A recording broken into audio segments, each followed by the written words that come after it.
What is up, dropouts? It's your boy Andy, and I'm And here Cole. Welcome to the film school dropouts. Andy, how are you doing? Dude, I'm good. How are you? Good. We're back home. We're back in our actual homes. True. I'm not in New Mexico anymore. I'm not in Atlanta. Shitlanta, they call it. Oof. So, yay. We're back to a normal episode. And we are here after watching a extremely long movie. So Yeah. we've come back after a pretty short movie last time, right? Don't Worry, Darling wasn't like short. It was like 2 hours. It was not too okay. Barbarian was way shorter. And Pearl was too. I know there was one that we did that was really short, but I don't know. Anyway, this is probably the longest film we're about to talk about. Yeah. Probably the shortest episode too. I'm kidding. Well, we're back in another series. We're not in our main movie reviewing series. We're back into the From the Vault. Yes, I forgot to mention that. You're right. We are in the vault, episode 2. In the vault. Open me up, Andy. Yeah, so we started with the 40s with Citizen Kane. Yep. So now we're doing the next decade, which is the 50s, and we've chosen a worldie. We chose a movie that was chosen one. I knew you were gonna say that. It is 3.5 hours long. True. The only movie I've ever seen with an intermission. Really? You haven't seen a movie with intermission? No, I've never. I was. Dude. Anyways, well, I don't want to spoil it yet. We're still ramping it up. We'll talk about that. So this is apparently one of like the most influential movies in Japan, inspired, and you can argue of all time. In the world, yeah. And it inspired so many filmmakers, so many stories, so many like everything. Like who, Cole? Like George Lucas himself, yeah. So today we are talking about The Seven Samurai. Yep. And Dun, dun, dun, dun. Crazy movie. Kurosawa film, the legendary. Yeah, it's I don't know. I always say this. I always say I'm excited to watch, to review these movies, but I am excited to talk about this because I've always wanted to see this movie. Yeah, me too. Me too. This is a fun fact for you. The first screenplay I ever wrote, I was in high school, 2017, and the movie is called Akio. It's about a Japanese kid, and his last name is Kurosawa because of this filmmaker. So, but this is the first time I've seen a Kurosawa film. I'm just a poser. Little fun facts with Andy. Yeah, no. I had nothing. I had no. Excuse me. Oh my gosh. I hadn't. My God, what is going on in my throat right now? The throat. I did not know anything about this movie or this filmmaker. All I knew was that it's. There are so many stories inspired by it, like literally, like the exact same story. Yep. And I've seen those stories multiple times. Actually, it's actually been done in Star Wars. Examples. So the most common example is the Magnificent Seven. Yep. Both the original and the new one, which I loved the new one. I haven't seen the original one, but I really want to. And then also, I don't know if you watched Star Wars: The Clone Wars, right? Yeah. So there's an episode in the Clone Wars where Anakin helps Anakin and I think Ahsoka and Rex help this like tribe out in the middle of nowhere defeat these bounty hunters. It is literally the exact same story. They go there and these little guys have like their little spears and they fend off a bunch of bounty hunters that keep destroying their crops. So it's a famous story. Like everyone knows this story, and I just think it's so funny how many filmmakers just recreate it. Yeah. There's a lot of like westerns too that I think. The most right on the nose one is Magnificent Seven, but is that a western? Yeah, it's literally the exact same story. They literally copied it. It's 7 cowboys and they all come together to protect this little small Western town from these, like the bandits, like the same thing. Dang. I have a fun fact for you, actually. We'll save it for fun facts, will you? No, this is for me. This is for me. Oh, You had a fun fact about yourself. I had a fun fact. Okay. I actually, You're in Japanese. high school. Yes. Okay, I'm sorry. Go on. No. In high school, you know how I used to make little short films, right? Yes. So in high school, What's the name of it? I was inspired. The Gunman. No, not that. I made another one. Oh? It was a straight up copy, dude. I Do called a barrel it. roll? No, that's a classic, but no. I called it The Extraordinary Four. Oh. It was a Western film I tried to do because I saw The Magnificent Seven and I'm like, dude, this movie is sick. And I had no idea the Seven Samurai existed at that time. Yeah. So I thought the Magnificent Seven was the creators of this idea. So yeah, I had this short film called Extraordinary Four. I never got to finish it, but basically my little premise was that this like church guy, what is it, preacher? What are they? Pastor.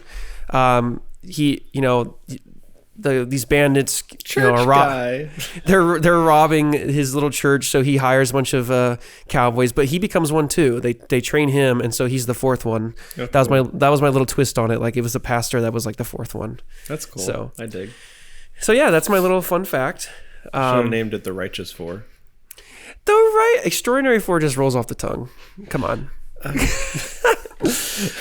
So yeah, when we decided to do this, I was excited because I've always wanted to see this movie. Once I heard it was kind of the inspiration for Magnificent Seven. Right. But yeah, let's just kind of jump into it. Okay. Let's do the smash or pass. Yeah. All right. Well. All right. Here we go. Go ahead. 3, 2, 1. Pass. Smash. Can I explain my pass? Go ahead. I'm gonna hit the camera while you do that. Okay. So I think this movie is undoubtedly one of the best movies ever made. Like, I don't think you could watch this movie, understand the time period it's in, and not think that. If you're like any appreciator of film, any film person at all, I think you'd watch this movie and like understand its brilliance. Oh yeah. However, this movie is not for the faint of heart. Okay, this movie is 3.5 hours. Mm-hmm. It is black and white, and it is also subtitled. So it's like quite the undertaking to watch it. And like I said, I thought it was a brilliant movie. Would I watch it again for fun? Probably not. Oh yeah, I mean, I wouldn't watch this either for fun. Again, it's like kind of one of those movies that you want to see, just to see like the beauty of the filmmaking and everything and the story. Right. Yeah, it's like when you have dinner with your grandpa, and he tells you about where you came from, and you're like, "That's a nice story," but you don't think about it often. Yeah. Well, I see where you're coming from. I can agree with you. It's really hard. And I mentioned this when we talked about Citizen Kane, how it can be really difficult to watch like these older movies, especially black and white movies. It's just hard because you're so used to seeing color and things that pop out on the screen. So what all you see is just like these black and white, like colorless shots. Everything looks so dark. Yeah. And then when they're at like night scenes, everything looks even darker and it's just hard to see things. So I get it. Like, it's not really like pleasing to look at, and it just feels old. Like you know, there's so many like new things that are, like, grab your attention better. So it's harder to watch these kind of things. I get that. Yeah, it is. It's hard to get through. And I will say, yeah, I agree with you. It's really long. But the thing is like when I watch movies like this, I'm kind of more like a journey person instead of like the destination. Okay. Like, I really like to see like the build up for all this stuff, and then when it pays off at the end. So like that, to me, it's easier because like I love the ride. Yeah. But like the last 30 minutes of this movie is basically like the big fight. And it's built all up to that. So, but yeah, I can see how it can be really hard. Yeah. So I actually don't disagree with you. I get it. I just found it incredibly like even Citizen Kane, which is 10 years older than this movie. I don't know. I found that movie to be better paced. Oh yeah, I would say that Citizen Kane is like 10 times better than this movie. But whoa. Well, I wouldn't say like 10 times, but you just did. No. But like, I wouldn't say 10 times, but I did say 10 times. No. I don't mean that, but I do mean like I feel like it is better than this movie. See, I don't know if it's better. I think that it just I find it easier to watch personally, because I think it's I don't know. I think it's like I said, the pacing I think is better, even though the pacing in that movie still feels old by like modern standards. You put it next to this, and this one just feels like it drags. No, I mean, I don't think it's 10 times better, but I do think it is better. Like, for real, I do think Citizen Kane is just a better movie than this. I say this movie is a smash because, like, I really enjoy the story, but I think that's kind of the big thing I really like about this movie is the story. Yeah. Citizen Kane is so much easier to watch, and I feel like the shots are much nicer and cleaner, and just the way it's set up and the way... Like, the presentation is so much more nicer. This movie just has odd moments. Like, Seven Samurai has, like, odd moments, and you know, it's just not as unique as Citizen Kane. Like in Citizen Kane, think about it. The first, like, 5 minutes of that movie is, like, propaganda thing. Remember we were talking about that? Like, it feels like a propaganda. And then you get into, like, this really cool room where there's smoke everywhere. And then it's, like, it turns into this movie about, like, back and forth, like past and present, and so it's shot so much cooler, you know, structured so much cooler, and the story I like better. So would I say this movie is better? Yes. But I still think Seven Samurai is a pass because I truly enjoyed the story. Or a smash because I truly enjoyed the story. But well, what did you like about the story? Well, okay, summarize it. So I will say this. I guess you already did, but well, no, I will say this. I think I actually did want to say this before I talked about why I liked the story. I am a little biased because I have seen The Magnificent Seven and I have seen The Clone Wars and all these other things that have done the exact same story. I'm a sucker for that story. Like, it's such a great idea, and it was so cool to see it like with samurai. Origin, well, not just that, but also just samurai. Like this time, it's not cowboys; it's samurai. Samurai are badass, dude. They are. I love samurai. Like, that was the reason why I enjoyed it so much, because it was fun to see like these like really badass people, you know, wailing around a sword, and especially that one guy that was dueling that guy with a stick at first. Yeah. And then he's like, you know, if you use a steel, you're gonna die. Yeah. And he's just all like mystical and like, you know, badass. Like, that's what I like. I like stuff like that.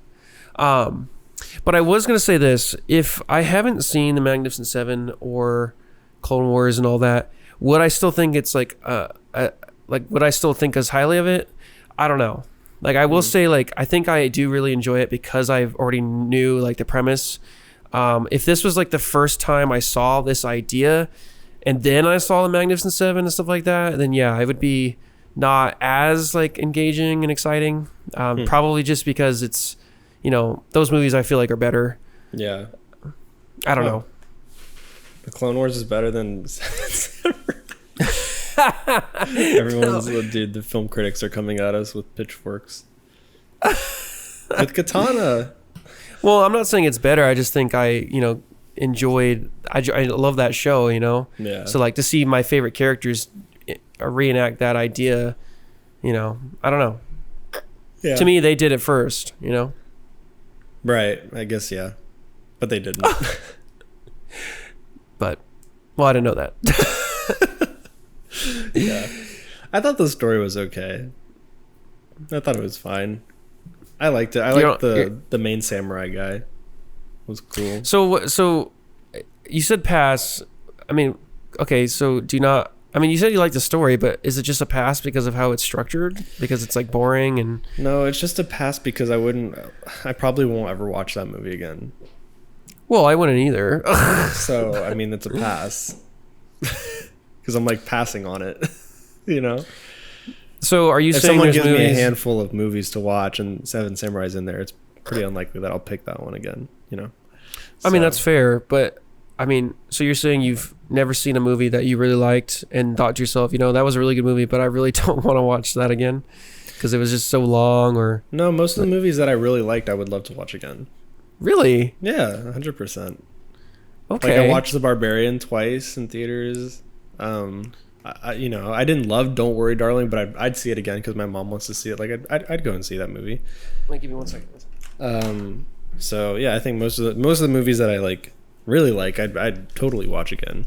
So this one I thought was, like I said, I can see the brilliance in this movie, but does that mean that I like it personally? Not really. It doesn't really fit my preferences.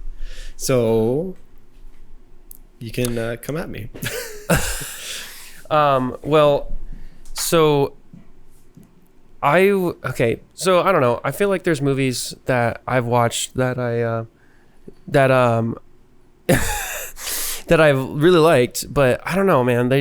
Sometimes they can be really long, or sometimes, like the journey to get there is fun to watch the first time, but I just don't know. Like I've seen that idea. Like I don't know if I want to go sit through that again if I already watched it, Kill Bill's kind of like that. Kill Bill's really long too, right? Yeah, Kill Bill's really long. But you would watch it. Because I really like that movie. Exactly. But But there's movie okay, so 1917. I really like 1917, but I'm not going to sit through it again. Because there's just some movies that you like it, but you're not going to. There's just so many other movies you can watch. Like maybe a long time from now I'll watch it again, but I don't. I'd watch 1917 again. We're gonna talk about every movie except Seven Samurai. You're telling me there's a movie that you've seen and you're like, that was really good, but you would always watch it. Like there's always a movie you're gonna watch and you're gonna just watch it again, like every single time. Yeah. Really? That's interesting. Revenge of the Sith. I have movies all the time that I watch and I'm like, I really like that, but I don't think I'm gonna watch it again. Dude, like most of the Disney Renaissance movies, like the Disney's from like the 90s and 2000s, I would watch like over and over again. Pixar movies I'd watch over and over again. I feel like those are easier. Star Wars I'd watch over and over again. Would you watch another 3.5 hour movie that you liked a lot again? See, I haven't seen many of them though. That's the thing. Okay. The only ones that only movies that I can think of that I've seen or that are anywhere near that length are like the Lord of the Rings movies, and maybe Kill Bill. Is Kill Bill really that long though? Kill Bill's long. I think it's like 3 hours. Is it really? Yeah, double check me, but I'm pretty sure. Let's see. Oh, never mind. It's like 1:50. Yeah, I was gonna say I don't think Kill Bill's that long. Whatever. What else is that long? There's movies that. Well, so you know how you said you never seen a movie with intermission? Yeah. Well, have you seen the 10 Commandments? No. Dude, that's a really good movie, and it has an intermission. But like, I would see that movie again. That one I would see. There you go. You know what I mean? But I mean, it if depends. the movie's good enough, it shouldn't matter how long it is. Well, I'm just using that as an example, but it depends. Like I said, you could have a really good movie, but I don't know. That's how I've kind of rolled. There's some things I'll just like. I guess. I mean, you might not agree with this. Here, hold on. I need to turn my camera on again. Give me a second. Oh my goodness.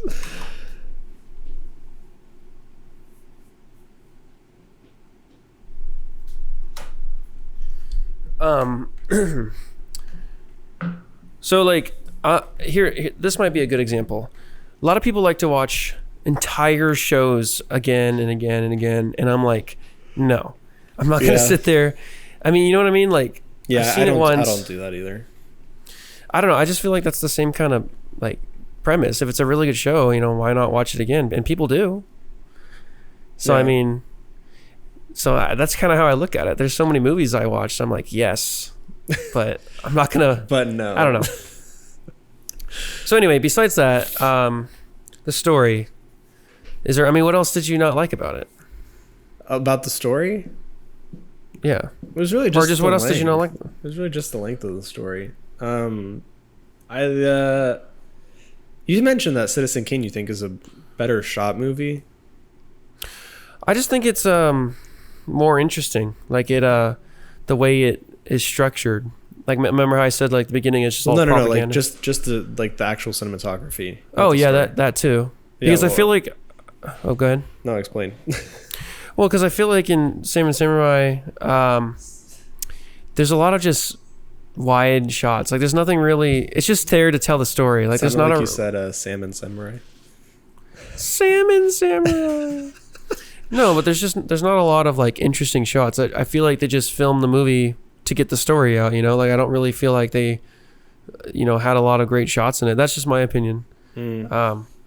I mean, in Citizen Kane, there was a lot of interesting shots, but in this one, I don't know. I didn't see that. Yeah, there's something that makes, I think, his style more unique, but he has like movement in every single shot. Kurosawa does.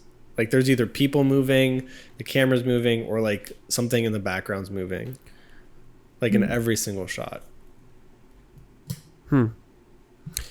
Yeah. That's interesting. But it's not something to wow me. Yeah.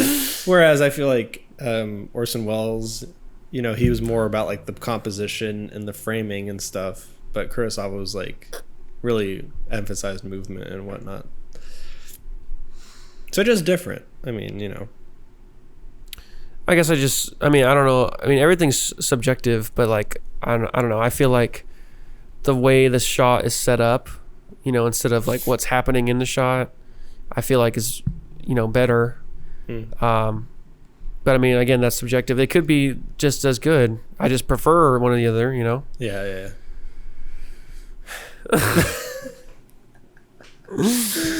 That's all I got. You really don't want to talk about it. I just don't know what to talk about. You didn't enjoy it, huh? No. I feel like I'm going to get roasted. Oh, crap. Wait, I can barely hear you. Wait, say something again? Hi. The heck just happened? Oh my gosh. There we go. This episode's doomed. It's a 7 Samurai episode.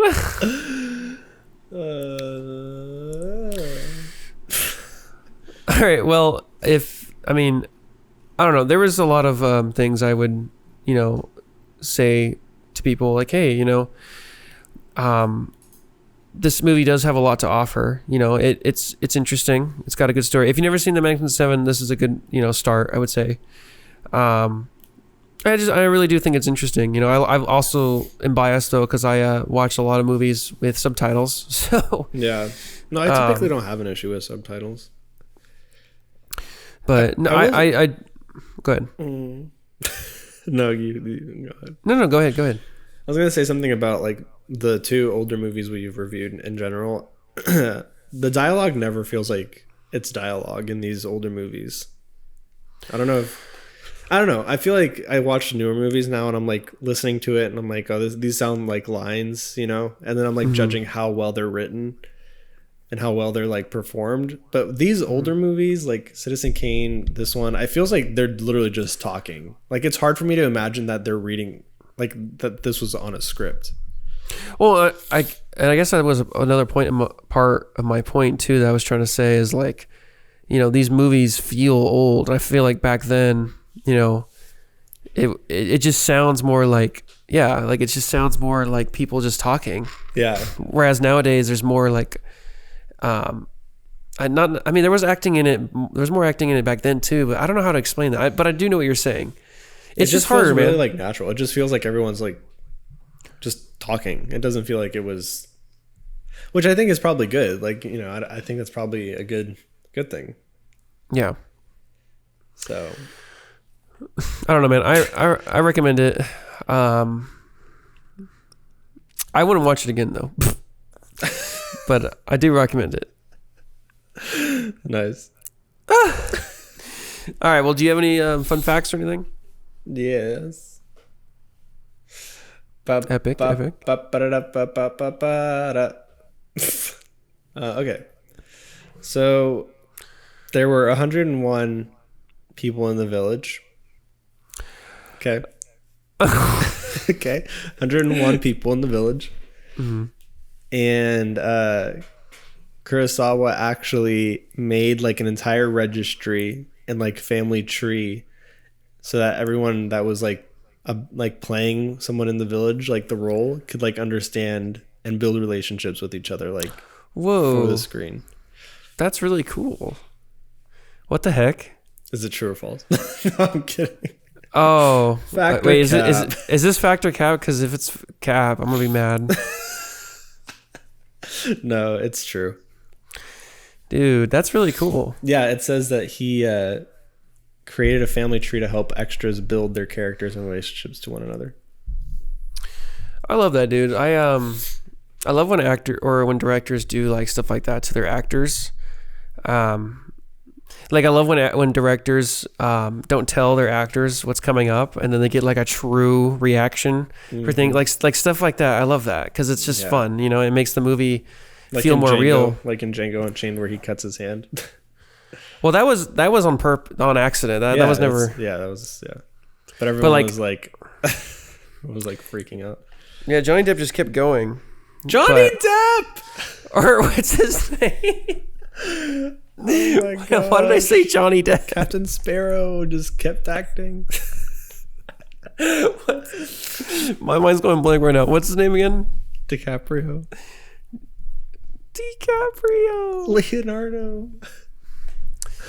Leonardo just kept acting. But that was not scripted. Like the director didn't do that. That was all Leonardo.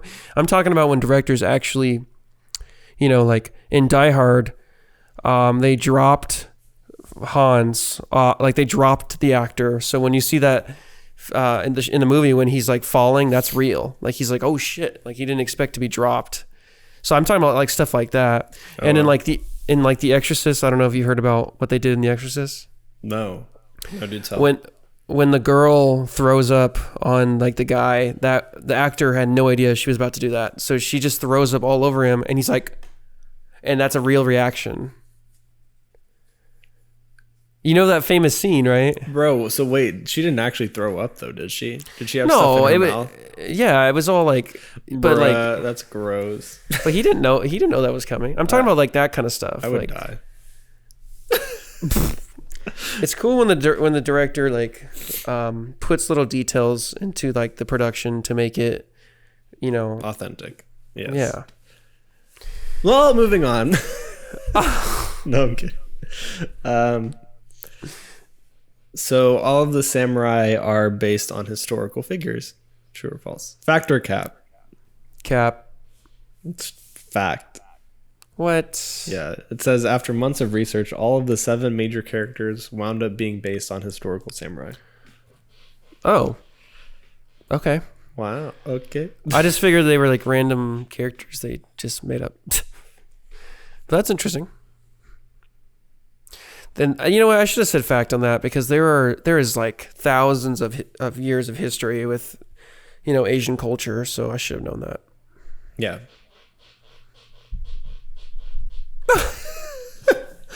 Okay. Let me find another one. So this was one of the. So Kurosawa typically uses multiple cameras, but this is like one of the only films where he didn't use multiple cameras. Smacked my pole. Cap. Yeah, but why? Because I feel like there'd have to be a lot of cameras in this movie. Like they're all over the place. There's so many shots. There's so many like wide shots. There's so many, you know, stuff. There's so much stuff happening in this movie. So yeah. I just don't believe that. Yeah. I mean, you're exactly right. So it says that he used one of the first times he used multiple cameras because he didn't want to interrupt the flow of the scenes. Yeah. And so actually like almost every film that he shot after this, he used multiple cameras. Good job. Oh, okay. That's me done. It's time for memeable moments. Do you have memeable moments? Do you have some? Yeah, I do. No way. I know I've been slacking. I'm sorry.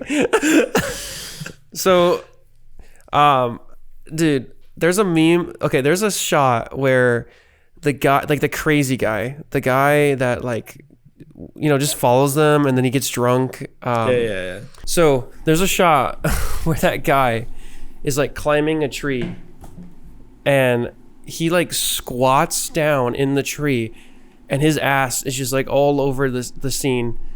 It's so weird. I just did it. Yeah. No. His ass. No, dude, it's so funny. Like he's like squatting down and he's just like and it's just right in the camera. Did you not remember that scene? No. He's in the tree, dude, and he's like a frog in the tree and he's like oh. I'm like, what is this? Oh my gosh, so what would the meme template be? Just that shot, man. Like him like the gif of him doing that over and over again. Okay, what else? Dude, just the way they run in this freaking movie, dude. They won like it's so funny. It looks every single shot, dude. They're just like it looks very like Chaplin. I love it, dude. They just run they just run funny. I don't know why. I think it might be sped up. I don't know. I feel like that's there is a lot of shots in this movie that are sped up. You could totally tell. But then he used slow-mo. Did you notice that? There's like slow-mo I did shots. When he gets shot or when they get sliced. That's crazy. I had another one, but why is it not coming to me right now? Monkey brain. Monkey. I don't know, man. Those are my two that I remember. All right. Nemo moments. All right. Well, what do you have another thing? Don't you have like? There's theory time, but I don't know what theories there would be. So I have a theory. Oh. So I'll take over theory time. Take it, bitch. I'm just kidding. Bitch. So at the end of the movie, the three samurai that are left alive are just standing and they look up at the flag, and they're like, they might have won this war, but we didn't. And I was just like left wondering, like, why was that the ending message of the entire movie? Like, the entire movie, they're here to help this village, and like the last shot of the movie is, oh, they won, but we didn't win. It was like, I don't know. It was just kind of weird. Like I just wonder why. The villagers won? Like the farmers? Yeah, he said, oh, the farmers won this, but we didn't win this. And it's like that kind of, to me, that kind of like. Because they died, because they lost people along the way. I know, but like, I don't know. That was a weird, it didn't ruin it for me, but it was like, okay, like we watched this entire movie. And like in the Magnificent Seven, I'll just say this real quick. In the Magnificent Seven, when at the ending, when you see all the graves, because they copy that too, like it's all these graves. Mm-hmm. Like they're not sitting there going, wow, like these farmers, wow, look at them, they won and we didn't. Like they're not pouting. They're like genuinely like, yeah, we sacrificed our lives for these people and they feel good about it. So to me, it kind of left like a little sour taste in my mouth. I'm like, I don't know if I like that. In Magnuson, I mean, I haven't seen it in a while, so maybe I'm just stupid, but I remember like at the end, everyone was like, they sacrificed their lives. That's what they wanted. And they felt good about it. It wasn't, oh, these farmers took advantage of us. That's kind of the feeling I got. So that was my theory. Like, why did the director do that? I want to know what was his motives on that. Especially because like the entire movie, they're fighting for this people. That's the entire point. And at the very end, it's kind of like, oh, these farmers didn't really deserve it. Yeah, I mean, I don't know. I get what I take away from that is like, like they got what they wanted in the end, but we lost brothers along the way. Yeah, I don't know. It's like yeah, they won, but like we were the ones that like lost along the way. So like ultimately we didn't win. Like they won, but we didn't. I get it. I mean, I get that, but like the thing is the movie makes the farmers look very like, they make them look like, oh yeah, we did all the hard work. Like, in a way, it kind of makes it seem like that. Like the farmers are just kind of like taking advantage. That's what I got from it. That's just my theory. I don't know. Yeah, maybe you are just stupid. Oh, no, I'm kidding. I don't know. Well, man, ranking time. Well, man. What do you give it? Let me see. Let's break out the list. Break out the list. Let's break out the. What did you give Don't Worry, Darling? I don't freaking remember. Brett. All right, so 7. Sam. So the only other old movie we reviewed was Citizen Kane. Mm-hmm. And I gave it an 8.8. You gave it a 9. Okay. I would give this like a 8.5. An 8.5? Yeah. I thought you didn't like this movie. No, what are you talking about? What? Sorry, did I say 8.5? I meant 0.5. 8.5? Yeah. This is a pass. I'll give it an 8.5. Dude, just because I don't like it doesn't mean that I don't think it's a good movie. I know, but like. So I'm ranking it objectively, not based on my own biases. Because like Prey was actually like a shit movie. No. Hey, wait a minute. Calm down there. Calm down. So yeah, I'd give it like an 8.5. That's funny because that's funny. I don't know, dude.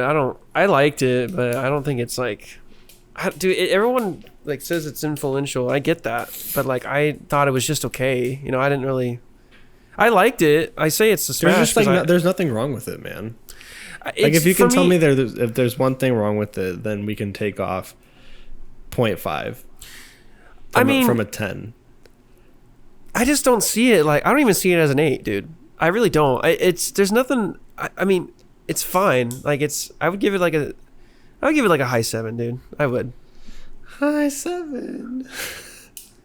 I would. I mean the story's great. Composition is like beautiful for a black and white film. The composition's really great. The cinematography is really great. The acting is pretty good. I mean, I don't know what there's slow-mo in a movie from the 50s. I don't know, dude. And every movie that you like is because of this movie. So it has to help. It has to, you know. Okay. I mean, I would at least give it an 8. That's to me. I mean, I don't know. All right, that's fine.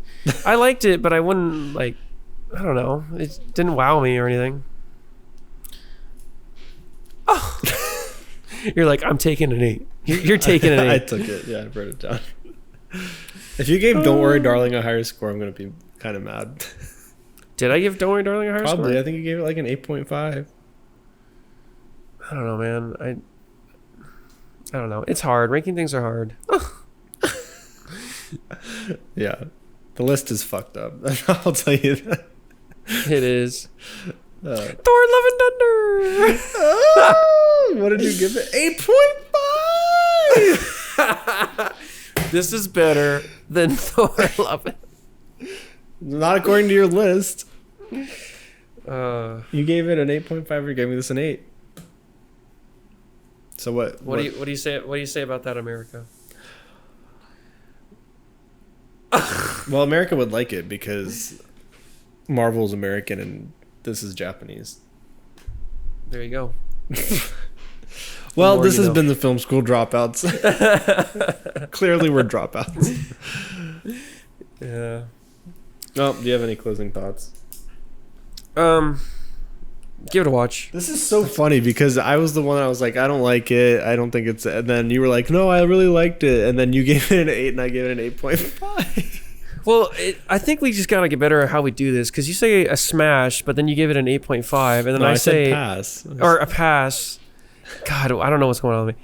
You gave it a pass, and then you said 8.5, and then I'm like, it's a smash. Smash or pass is like the personal thing, and then the ranking is objective. Oh, I haven't been doing it that way. I'm ranking it based on like, you know, kind of both in a way, like how I liked it and how it's, you know, made. That's how I've always been doing it. Made. How it's made. That's a great TV show. How it's made? Yeah, you've never seen that? No. That's where they make stuff. They like show you how they make like Eggo waffles and M&M's. Is this on YouTube or something? No, it was on TV. I can't believe you've never seen how it's made. No, I haven't seen that. It's like we should review that. right. Well, this has been. Right. This has been Cole. It's been Andy. And this has been Real. Is that what we say? Close enough. Close enough. We'll see you next week.